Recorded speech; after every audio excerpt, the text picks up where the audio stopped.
This is the Solana price chart since its inception in April of 2020. As you can see here, we have seen this crazy breakout from $1 or $2 all the way up to $56 in May.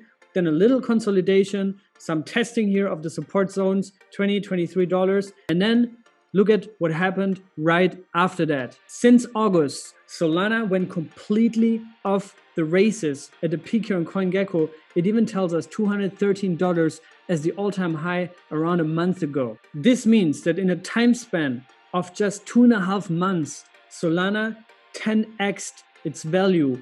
Means that if you put in $1,000, it's going to be worth $10,000 after 2.5 months. And those gains are only possible in the cryptocurrency industry. The big question right now is, however, what's the next Solana? Which coin can do something similar in a crazy way and just 10x over the course of the next 2-3 months? And I have a very strong guess that I want to share with you guys today in this video. And if you appreciate that and want to hear about this, then make sure that you subscribe to this channel, number 1. Number 2, like this video, share it with 1 or 2 friends. And number 3, also make sure to watch this entire thing. At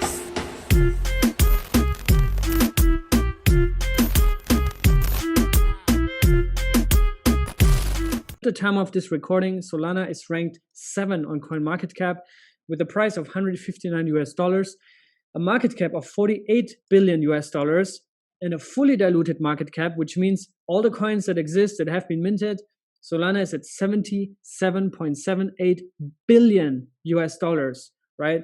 This means there's a lot of coins that are still held with the early VCs, with the foundation, with the early team members and the early investors. And that's all fine. That's all part of the game. But the spread here between market cap and fully diluted is quite large. And many coins are still held with the early people. Now, and if we zoom out a little bit here on this crazy run that Solana had over the past couple of months, we can actually take the bottom here from July 20th all the way up to $212, $213. We can see that Solana has made a crazy run of 856% within just 60 days. Actually, a bit less than that. That's a bit, taunted, but 50 days, 850%. That's absolutely crazy, guys. Now, if we put this into the broader context here on CoinGecko and compared to other coins, we've seen that other coins such as Cardano, also Polkadot, they have done similar things, even Terra or Avalanche, right? They have gone up a lot over the past couple of months and did 10, 12, 15x's just like that. Now, if we would assume that we're still in a bull trend, that we're still in a bull run, that 65K in April was not the peak, then we could say that, hey, if Bitcoin makes new all-time highs and we touched upon $60,000 just last night, then this could mean that another alt season, another crazy alt run is just around the corner. And I said in my last video, I was not really sure where the ride is going because Bitcoin was really not strong. It was super weak. We have topped out here in April at around 65K and gone down ever since. But now, out of nowhere, we're seeing this Bitcoin season. And I think this is super important for Bitcoin to go up now, altcoins maybe to go sideways a bit, because that buys us time for us to accumulate strong fundamentals in altcoins, right? And accumulate positions in altcoins that we can then leverage. And through yield farming, also decrease our entry prices. Another chart that I really like is the Ethereum chart. It's already at 3,800. We are just 13% below the all-time high. But this doesn't look like a dead cat bounce to me. This looks like a strong recovery. Maybe this was just here a crazy wick to the upwards, a little bit of FOMO, preparing for the mother of all pumps that is just around the corner. That's just my personal guess. We can also go downwards and crash from here on. The crypto markets are extremely sensitive and risky, right? Any cryptocurrency can always go to zero. But in my opinion, this looks extremely bullish. This means that it's our job right now to find out what is the next big thing, what is the next big narrative, the next big trend, right? And my guess is actually that it's going to be interoperability. Interoperability basically means that we have the ability to seamlessly connect and transfer coins and tokens and even smart contract calls cross-chain between different ecosystems that usually are not compatible to each other, right? Right now, for example, on Bitcoin, you can't do much with it, right? It's a great store of value. It's great at what it does, but you can't really use it in DeFi. You can't really generate cash flow with it unless you go through centralized institutions, centralized exchanges through the BlockFi's, also Celsius, all these kind of things. But my guess is that once there are trustless bridges to other ecosystems that are also interoperable within themselves, this is a crazy use case and value add to the entire crypto economy. Now, if we look at the ecosystems that are actually focusing on interoperability, I would say there are three to point out here.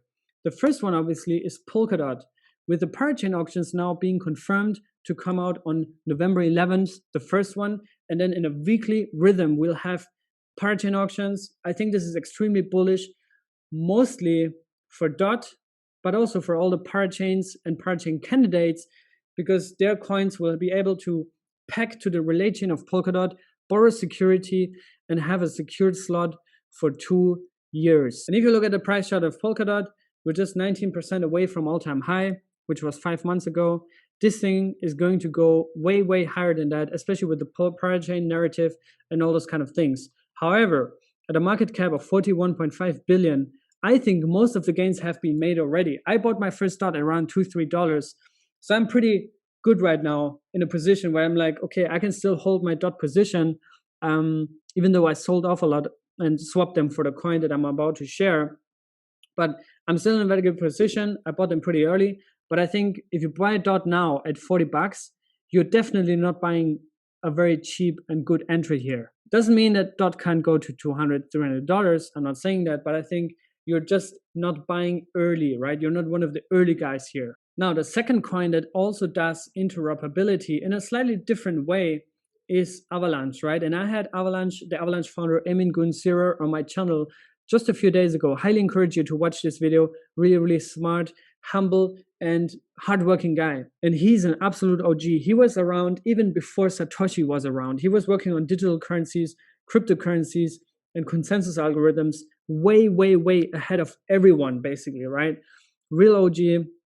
And Avalanche is the outcome of 25 years of research and development and innovation, and also lessons learned from other networks, right? And in terms of interoperability, what they have is a lot of bridges to other ecosystems, right? I think they have one of the most used and trustless bridges to the Ethereum ecosystem. They just crossed $10 billion in total value locked, and also hundreds of millions of dollars that flow through this bridge every single day. So Avalanche, personally, by the way, I don't hold any AVAX. I'm just very excited about the project. Right now, I think, at least to me, it's a bit too expensive right now, especially if the evaluation of $12 billion and a fully diluted of $40 billion, right? Because again, also here, the maximum supply is 700 million coins, 220 are only in circulation. So there's still kind of like, yeah, since it's a very young chain, it only went live a year ago, the ownership is still quite centralized in that sense. Now, the coin that I want to share that I believe has the potential to pull what Solana did is Cosmos Atom. Currently sitting at $33.19. It has a supply of 280 million coins that are all in circulation. Sure, there's some companies that hold still large reserves, such as Tendermint. My guess is that Cosmos Atom is going to have a big, big, big moment ahead and is going to potentially outperform a lot of these other coins that are in the top 20, top 30 on page 1 here on CoinGecko. It's currently sitting at below $10 billion in terms of market cap. And if we zoom out here a little bit on the chart, we've seen that we had a little mini run here over the past weeks since July, when it was at $10, all the way now to, at the peak, 43, 44, even, yeah, $44.4. But since then, we've consolidated a little bit, which is why I think right now is a good time to look into this and to also try to understand what Cosmos actually tries to resolve and how it differentiates to Polkadot. I've made a separate video on that, how Cosmos Atom resolves interoperability compared to Polkadot, and also I think the Atom tokenomics, which a lot of people have still a lot of misconceptions about. My guess is that once Bitcoin makes new all-time highs, goes to $100, $150, maybe even $200,000, Ethereum will go to $15,000, $20,000. But then everything that's below that is going to be pure madness. It's going to be crazy, right? And I don't see why Atom should not be valued at $3, $4, $5 maybe even $600. There's actually a very cool site here called marketcapoff.com where you can compare the market values, the market evaluations of different cryptocurrencies. You can, for example, compare what would be the price per coin if Atom had the market evaluation of, let's say, Polkadot, right? And that would make one Atom $150 almost. Okay, that's absolutely crazy. And I think once we crash the magic line of $100, I think from there it's going to be kiss and goodbye, and we will see a crazy run. If we compare it to Solana, Atom would be priced at $169 per Atom, and if we compare it to ADA, it would be at $245 US. If we go to even higher levels than that, we could say, okay, what would be the price of Atom at a market cap that Ethereum has right now, right? Remember, if Bitcoin goes up, Ethereum is going to go up, and then the whole market lifts with it, right? Rising tide lifts all ships. So thinking that Atom could potentially reach the market cap of Ethereum today is not unthinkable. And this, my friends, would put Atom at a crazy, crazy valuation of $1,500 per Atom. In my opinion, this is realistic because there's just so much in the pipeline for Atom value accrual, right? What do I mean by that? Right now, the use case of Atom is basically just to secure the Cosmos Hub, which is the chain on which Atom is residing on. But in the future, and there's proposals that have already been passed that are going to come, we'll see two major implementations that will bring so much utility to Atom, circulating demand, and organic buy pressure that makes a lot of value for Atom over time. And the first one is interchain security. I highly recommend everyone at this point to watch my interview with Billy Rennekamp, who is the Cosmos Hub lead from the Interchain Foundation. And we talked a lot about interchain security, how it works, how it benefits, which would turn the Cosmos Hub as a chain more into something like the relay chain on Polkadot is, right? Not necessarily, because in Polkadot, it's mandatory that you kind of like get security from the relay chain if you peg to it. On Cosmos, this is going to be optionally, right? So that adds a lot of value for smaller projects that want to accelerate their time to market. And they can do that maybe towards the end of this year, maybe early next year. But also if we compare this to Polkadot, right? Polkadot went up in value so much before the first parachain auctions, right? Which just got announced a few days ago. So the assumption could be that Atom would go on a crazy run before interchain security comes, right? Classic buy the rumor, sell the news event. And everyone's going to buy once we get closer to, okay, interchain security is actually now in the testing phase. It's actually coming out and we have a rough estimation when it comes. Now, this is the first thing. The second thing I think will add tremendous value to Atom is IBC relaying.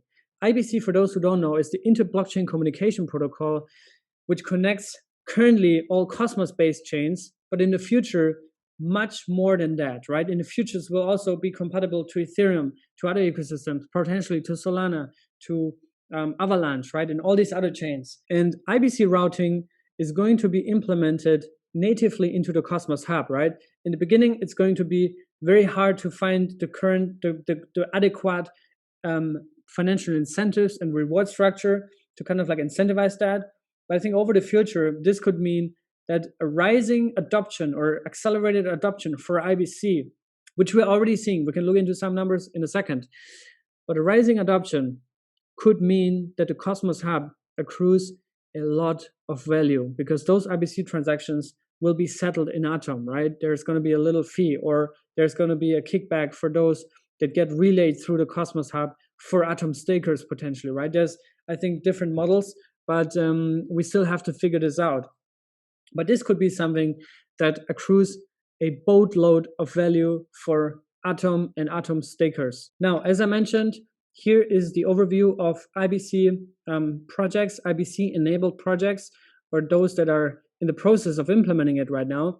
This, my friends, is the Internet of Blockchains visualized here on mapofzones.com, my favorite site to check that out.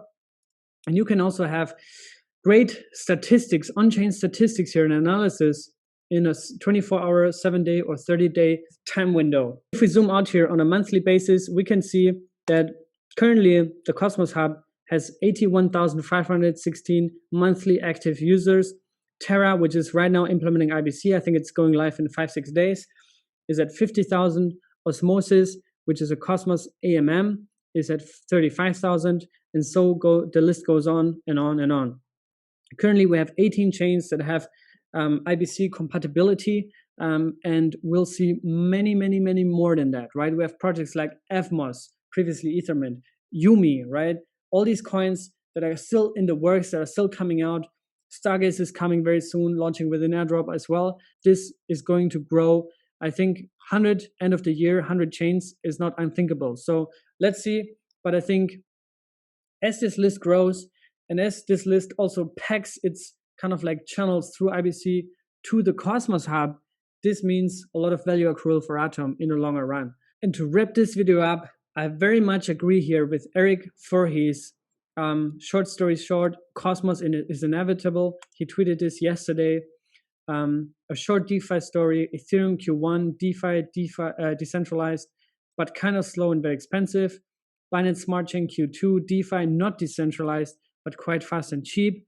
Solana Q3, DeFi kind of decentralized, very fast and cheap, even though Solana had also this chain halt, right, where the chain was halted for almost 24 hours. So I think this outage might have hurt this brand a little bit and this narrative. And then he's saying Cosmos IBC Q4, DeFi decentralized, fast and cheap. And I would even add to that interoperable, because that's the whole point. That's the whole key of Cosmos, right? Is to be interoperable with other networks. So those are my 2 cents here. I hope you enjoyed this video, and I hope you put Cosmos Atom on your radar. I'm getting so many messages from the community, but also from people that I know have a lot of skin in the game, a lot of experience, that have reached out to me and told me like, man, I want to learn more about Cosmos. I want to kind of like get involved. I feel something is brewing here. Can you share me some articles, some videos, and this and that?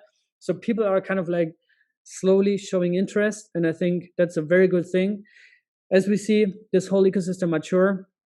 And yeah, if you appreciate this content, if you want to stay up to date with all things Cosmos, subscribe to my YouTube channel. Also share this channel with your friends, and I'll see you guys in the next one. Stay safe and be good.